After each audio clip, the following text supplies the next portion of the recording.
Elikkä mä olen täällä Senäkin Fight Nightissa paikalla Juhani Ahon kanssa.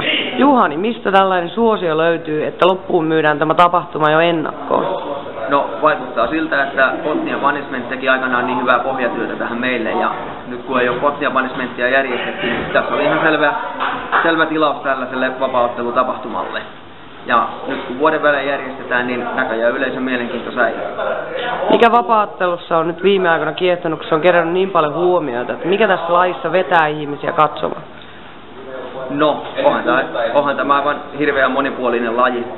Että tietysti tämä vetää tavallaan noin jotka on kiinnostunut painista, niistä porukkaa ja pystyottelijoita. Ja onhan tämä todella yleisöystävällistä. No kuinka nyt sitten tästä eteenpäin? Nähdäänkö me lisää Seinäjoki Fight Nightia? Onko se isommissa tiloissa? No kyllä ihan varmasti järjestetään uudestaan, mutta nythän meillä on tietysti tässä vielä kuviot vähän auki, että katsotaan nyt tämän illan onnistuminen loppuun asti ja ruvetaan sitten miettimään sitä tulevaisuutta. Kerro vielä vähän, että kun kaikki ihmettelee tapahtumien kulkuja, niin sä oot itse hirveän kiireinen, niin mitä tällaisen organisaation järjestäminen vaatii?